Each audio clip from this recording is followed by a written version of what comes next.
안녕하세요, 황 목사입니다.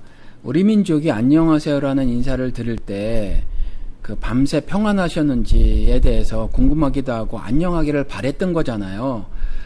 여러분들도 그 안녕을 쟁취하시기 바랍니다. 안녕을 성취하시고 안녕을 이루시기 바랍니다. 안녕이 평안이라는 말이잖아요. 평안하시길 바라는 거잖아요. 안녕하세요라는 거, 평안을 바래주는 거, 기원해주는 것이 성경에도 있습니다. 샬롬이라고 하는 거, 상대방에게 그 샬롬, 평안을 기원하는 거죠. 평안을 누리기를 바래주는 거죠. 이 샬롬이라는 단어가 그 중에 제일은 사랑이라, 사랑보다 사실은 더 많이 있어요. 성경의 기록이 훨씬 많이 있습니다. 이 샬롬이라는 것이, 평안이라는 것이 사실은 쉼이고 안식이고, 쉼이고 안식인 것은 구원이지 않습니까? 그러니까 이 평안을 바래주는 것은 기독교 컨셉에 어찌 보면 가장 중요한 것이다라는 거죠. 그러니까 여러분들이 사시면서 반드시 안녕을 쟁취하시고 안녕을 이루어내시고 안녕을 성취하시기 바랍니다. 그렇지 않아도 요즘에 가만히 있으면 절대로 내가 안녕하지 못하고 안녕을 빼앗기는 일들이 발생되는 그런 시기지 않습니까? 성경을 통해서 하나님은 자신의 백성들이 강하기를 원하신다라는 거죠. 강하기를. 그래서 반드시 승리를 쟁취하시기를 원하시는 거거든요. 승리 쟁취해서 뭐 하는 거죠? 승리 쟁취해서 평안을 누리는 거예요. 불법적인 사망이라는 그 폭력으로부터 자유함을 얻게 되는 쉼, 안식, 영원한 구원, 즉 평안한 상태로의 진입, 영원한 평안을 누리는 것, 그거거든요. 그러니까 여러분들이 강해지셔서 그래서 반드시 안녕을 쟁취하시고 평안을 이루시기 바랍니다. 가만히 있지 마시고 말이죠. 가만히 있으면 사탄에게 당할 수밖에 없다라는 거죠. 그러니까 안녕을 쟁취하시고 평안을 성취하시고 이룩해내시기를 바랍니다. 제가 이번 방송에 왜 이렇게 이 말씀을 길게 드리냐 하면, 인사를 길게 드리냐 하면, 질문이 그런 질문이에요. 김성수 목사님은 왜 자살했을까요? 제가 이 자살에 대해서 질문을 3번, 4번, 아마 4번 받았던 것 같아요. 이메일을 통해서도 받고, 그랬던 것 같은데, 이 4번 다가 말이에요. 김성수 목사님을 이야기하면서 그래서 물어오시더라라는 거죠. 그래서 제가 장문으로 답을 드렸어요. 그리고 방송 중에도 잠깐 지나가다가 언급을 했거든요. 그런데 뭐 다들 사는 게 바쁘시니까 제 방송을 다 들으실 수는 없잖아요. 그래서 그것을 아마 제가 말씀드린 것을 듣지 못하신 분들도 계신 것 같아요. 그래서 제가 따로 이렇게 무엇이든지 물어보세요 코너를 제가 이제 만들었잖아요. 그래서 이걸 방송으로 만들어서 녹음을 해서 올리려고 하는 겁니다. 그래서 지금 녹음을 하고 있는데, 제가 질문을 다 읽어 드려 볼게요. 김성수 목사님은 왜 자살했을까요? 설교 잘 들으며 그랬었는데 옳은 방향이라고 생각했는데 어지럽네요. 어찌 받아들여야 할런지, 그동안 선포한 말씀은 어찌 받아들여야 할지, 자살인지 자연사인지, 아무튼 그런 거 신경 쓰지 말까요? 우리 목사님은 자살한 사람 설교 듣지 말라던데 전 그건 아니라는 생각이 들고요. 그건 그것이고 이건 아닐런지요. 조언 부탁드려요. 이렇게 말씀을 하셨어요. 제가 이게 질문이 8월 2일 날 올라온 건데 댓글을 안 달아드렸었어요. 왜냐하면 중복이다 싶어서 제가 방송국에 말씀을 드려서. 그런데 꽃교라는 그 닉네임을 쓰신 분이 그 답글을 다르셨더라고요. 자살의 초점이 아니고 김성수 목사님을 통해 전해지는 예수님이 진짜 아닐까요? 이렇게 답글을 써주셨어요. 그러면서 전 서머나교회 성도, 김성수 목사님이 심호하셨던 교회가, 개척하고 심호하셨던 교회가 서머나교회잖아요. 그 서머나교회 개척했을 때 제가 바로 직접 통화는 못하고 사모님하고 통화했는데 저랑 신학교를 같이 다녔었거든요. 한 1년 반 남짓. 그래서 개인적으로 알아요. 저는 딸만 셋이고 그분은 이제 아들만 셋이고 저보다 나이가 좀 적기 때문에 아이들도 저보다 나이가 어린데, 우리 아이들도 그 아이 이름 뭐 자시아도 기억을 하고 그러더라고요. 그런데 아무튼 이제 그 개척할 당시에도 통화를 해보고 그랬었습니다. 그런데 서머나 교회 성도라고 하면서 이렇게 답을 주셨어요. 그래서 저도 그 밑에 이제 댓글을 달았는데, 그분 댓글 다신 걸 보고 댓글을 달았는데, 이게 뭐 댓글을 다 안 읽으실 수도 있고, 또 제가 방송 중에 한 번 언급을 했음에도 불구하고 질문을 계속 해오시는 것으로 봐서 제가 방송을 만들어야 되겠다라는 생각이 들었다라는 거죠. 이전에 여러분들 기억하실는지 모르겠지만 인터넷에 떠돌던 어떤 그 음성 파일들이 있었죠. 파일이 있어서 하나, 경기도의 뭐 여전도사라고 하는 사람들이 최진실 빙의가 돼가지고 동생인 최진영에게 한 말 있죠. 여러분들 최진실하고 최진영 배우 아시죠? 그런데 자살하면 지옥을 간다. 이것이 한국 기독교의 정설이잖아요. 내내 가르쳐오던 가르침이란 말이죠.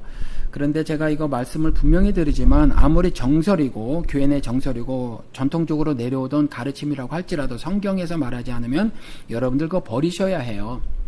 그런데 아무튼 한국 기독교에서는 자살하면 지옥 간다는 것이 정설이고 내려오던 가르침이었으니까 아마 이 여전도사라는 사람도 성경을 근거로 하지 않고 그것을 근거로 했던 것 같아요. 그래서 최진실 빙의가 돼서 지옥에서 말을 하는 거죠. 지옥에 도착한 동생 최진영에게.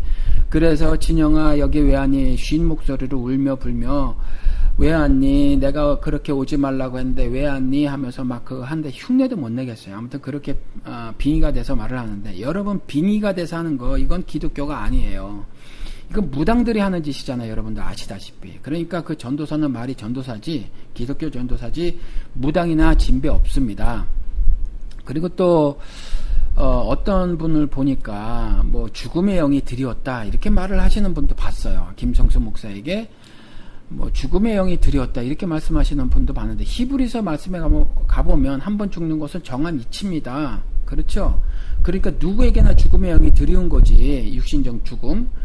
그래 누구에게나 죽음의 영이 드리운 거지, 그 김성수 목사에게만 드리운 게 아니거든요. 그런데 그렇게 말을 한 사람도, 그 사람도 여전히 기독교 신앙이 아니라 그 무당들이 말하고 있는 거, 그 신앙이라는 거죠. 한국 기독교계에 너무나 뚜렷이 자리 잡고 있는 샤머니즘이라든가 다른 원시신앙이라든가 무속신앙이라든가 그런 것들이라는 거죠. 그런 모습이지 절대로 성경을 통해서 말하고 있는 어떤 도구마들, 그렇죠? 가르침들이 아니라는 거죠.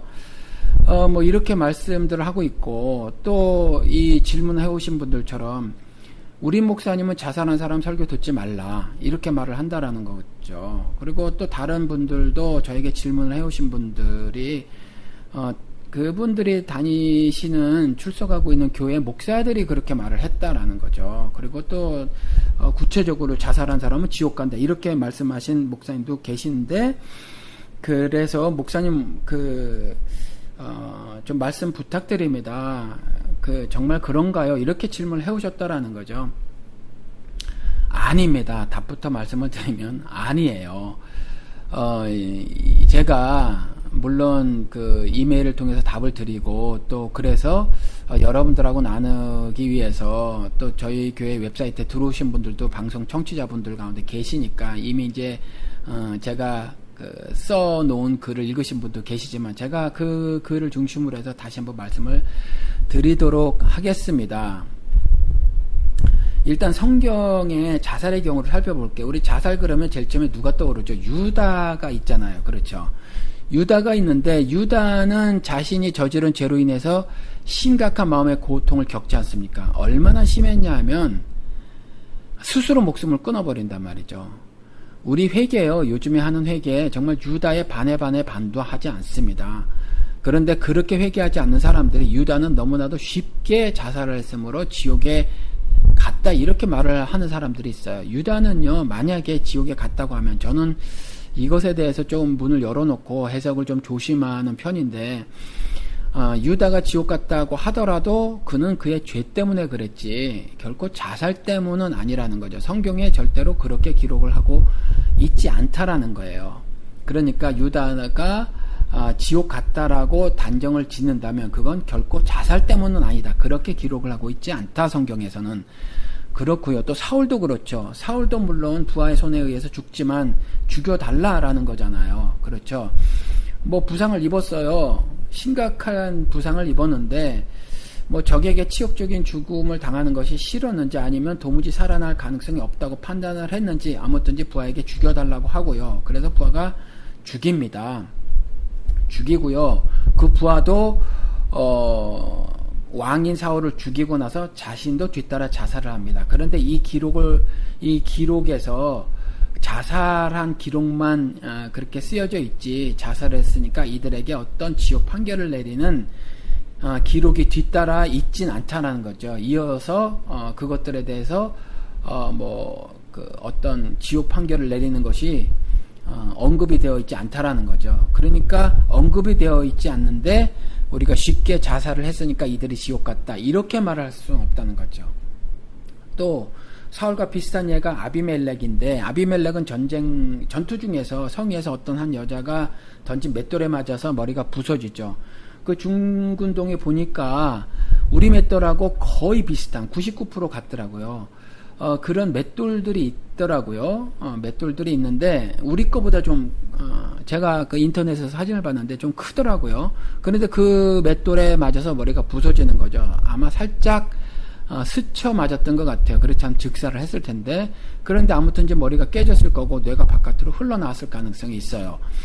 그런데 여전히 목숨이 붙어 있었다라는 거죠. 그러니까 아비멜렉 역시 부하를 시켜서 목숨을 끊어달라고 말을 하죠. 이것도 간접적이지만 자살이라는 겁니다. 사사기 기록.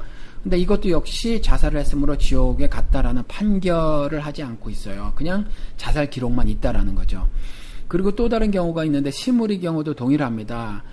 시므리도 전쟁 중에 전투 중에 좁혀오는 포위망에 도망갈 곳을 찾지 못했다라는 거죠. 그래서 불을 지르고, 왕궁에 불을 지르고 그 안에서 스스로 다 죽어버려요. 열왕기 상의 기록이 되어져 있습니다. 16장에.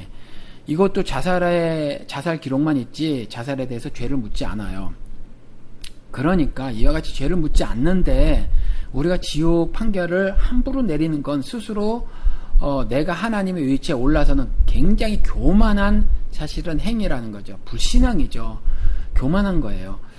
그리고 이런 경우들과 다른 자살도 있죠. 오히려 좀 하나님이 적극 권했던 것 같은, 그렇죠? 하나님이 자살을 유도한 것 같은 그러한 자살이 있어요. 삼손이라는 거죠.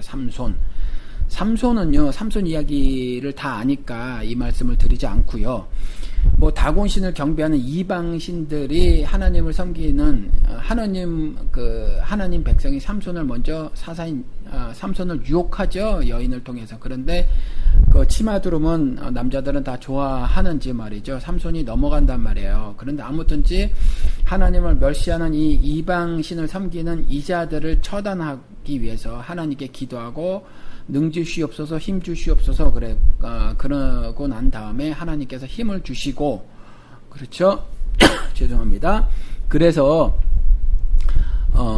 그 지붕 위에, 옥상에 올라가 있었던, 그 사람들을 기둥을 양팔로 잡고 무너뜨림으로 전부, 죽여버리거든요. 그러면서 자신도 깔려서 죽지요. 그게 무너지면 자신도 죽을 걸 알지만 죽었다는 거죠. 그런데 그 스스로 죽게 될 그 일에 대해서 하나님께 기도를 했거든요. 힘 주시고 능 주시옵소서, 내가 이들을 처단하겠나이다, 내가 죽을지언정. 그랬을 때 하나님이 응답하셔서 그 일이 벌어진 거거든요. 그렇죠? 그러면 이 삼손의 자살은 위에 그 자살하고는 조금 더 다르죠. 그렇죠? 조금 뭔가 하나님이 개입하신 느낌, 하나님이 이 자살을 유도하신 느낌, 아니면 하나님이 자신의 뜻을 이루시기 위해서 그 자살이라는 방식을 택하신 느낌 같은 것이 들잖아요. 그렇죠? 꼭 단정은 짓지 못한다고 하더라도 아무튼 분명한 프로세싱에서, 그 과정에서 삼손이 기도했고 하나님 응답했고 그 일이 성취되었다라는 거죠. 그래서 오히려 이 자살 같은 경우는 하나님의 뜻에 이 땅에서의 성취함으로 보아도 무방하지 않은가, 이렇게 해석도 가능하다라는 거죠. 또 하나는 이거보다 더 그 자살에 대해서 우리가 좀 심각하게 다른 생각을 가져야 할 자살인데, 어떤 자살이냐 하면 예수님의 자살이라고 하는 거죠. 우리 보통 이러한 자살은 자결이라고 하죠. 자결.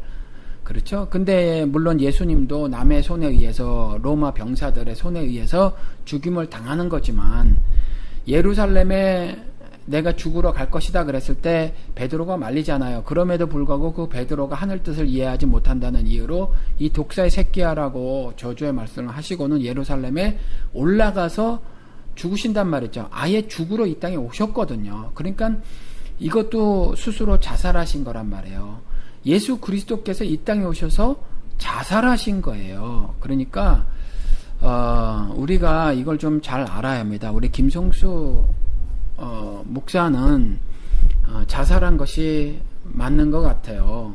맞는 것 같고 제가 뭐 그 교회 다니지 않아서 잘 모르지만 자살한 것이 맞는 것 같고 또 그 서머나 교회 성도님께서 그렇게 답글을 달아주셨으니까 자살이 확실한 것 같은데 정신적인 질병이 있었다라는 거죠. 공황장애라고 그분이 써놓으셨는데 공황장애가 아니더라고 하더라도 아무튼지 어떤 정신적 질병에 의해서 사망했다라는 거거든요. 그러면 이건 육신적 질병에 의해서 사망한 것과 성격적으로 동일하고요. 어떠한 방식으로든지 그 사망은요, 이 세상에 살아가면서 육신이 당하는 불법적인 폭력이다라는 거죠. 사실은 그런데 그것이 그 불법적인 폭력을 당하는 것이 우리의 죄로 인해서다라는 거죠. 어떤 질병, 뭐 개인에게 임하는 모든 그 일들을 그걸 갖다 개인의 잘못 때문이다라는 말씀을 드리는 것이 아니에요. 그러니까 뭐 질병을 얻거나 사고를 당하거나 아니면 사망을 당하거나 하는 이런 일들은 인간의 죄 때문인데 인간의 개인적인 죄가 개인적인 그 어떤 저주를 불러와서 개인이 사고가 생기고 또 질병을 얻으며 또 사망을 당한다 이런 말이 아니라 원론적인 말씀을 드린 거죠. 그러니까 어떤 대표성 같은 걸 말씀을 드리는 거예요. 그래서 이 세상은요, 인간이 죄를 짓고 죄를 진 머리로 고안해낸 법제도 장치 그리고 죄를 진 깨진 양심으로 만들어낸 윤리와 도덕으로 만든 세계를 세상이라고 하는 거거든요. 이 세상은 이와 같이 불법적인 폭력인 죽음을 당할 수밖에 없는 세상이라는 거죠. 그런데 그 죽음은 누구나가 다 당하는 거예요. 한 번 죽는 것은 정한 이치라는 거죠. 그런데 그 죽음은 사망은요 다 불법적인 폭력이고 그 사망하는 거는 늙어서 죽는 것도 여전히 마찬가지거든요. 영원히 사는 그 영생을 누릴 수 없는 그와 같은 이 땅에서의 어떤 모습이어서 사실은 동일한 거고요. 그래서 질병에 걸려 죽든 아니면 사고로 죽든 아니면 또 정신적인 질병에 걸려서 죽든 다 성경에서 한 번 죽는 것은 정한 이치라는 그 경우에 속하는 것이어서 자살하면 지옥에 간다라고 하는 것은 성경적이지 못하고 오히려 불신앙적인 자기 맘대로의 신학이고 신앙이다라는 겁니다. 그러니까 여러분들 이거를 잘 이해하시고 제가 개인적으로 생각했을 때는 김성수 목사는요 한국 기독교계에서 정말 둘도 없는 하나님의 신실한 종으로 살다간 사람이에요. 그러니까 그렇게 아시고 여전히 그래서 많은 서머나교회 성도들이 그 동영상으로 예배를 드리고 있다고 하잖아요. 물론 이제 그것들에 반대해서 교회를 떠나신 분도 계시다고 하는데 여전히 그렇게 하고 계신 분도 있단 말이에요. 그분의 가르침이 훌륭하시니까 그렇게 이해를 하시고 그리고 계속해서 그분을 추모하시고 또 그분의 가르침을 계속 받으시고 사시어서 성경을 통해서 하나님이 주시고자 하는 그 은혜들 그런 것들을 다 누리시기 바랍니다. 그리고 개인적으로 서문화교회 성도님들에게 부탁을 말씀을 드릴게요. 이 방송을 들으시는 분들이 계시면 계속해서 동영상을 보고 예배를 드리는가 안 드리는가 문제로 여러분들 싸우지 마시기 바랍니다. 결코 그럴 수도 있고요. 또 그렇지 않을 수도 있다라는 거죠. 그래서 그건 마이너 이슈라는 거예요. 작은 이슈 가지고 싸우지 마시고 좋은 방법은 전 그거 같아요. 이제 새로운 목사님을 모시고 그렇게 예배를 드렸으면 좋겠어요. 단지 어떤 목사님을 모시냐면 그분의 가르침을 계속해서 듣는 것을 허용하는 목사, 그것을 적극 권장하는 목사님을 모시고, 왜냐하면 목사들이 쓸데없는 고집들이 많거든요. 내가 복음, 내 신학만을 고집하는 목사들이 많은데, 그와 같이 막힌 목사가 아니라 열린 목사님을 모시고 또 신앙생활을 하시고, 그러한 가운데 뭐 한 사람의 가르침만이 아니라 두 사람, 세 사람의 가르침이 중요하고, 또 김성수 목사는 절대적으로 복음의 본질, 핵심을 잘 가르친 목사니까 그분의 가르침도 계속해서 겸해서 배울 수 있도록 하는 그 목사님을 모시고 좀 더 역동적이고 활동적인 이후의 서머나 교회들이 되었으면 참 좋겠습니다. 그러니까 서머나 교회 성도 여러분들, 그런 부분 가지고 다투거나 싸우지 마시고, 그리고 이후에 신앙생활을, 하나님을 섬기는 그 삶을, 세상에서 빛과 소금으로 살아가는 신자의 삶을 올바르게 잘 사시기를 바랍니다. 감사합니다. 안녕히 계십시오.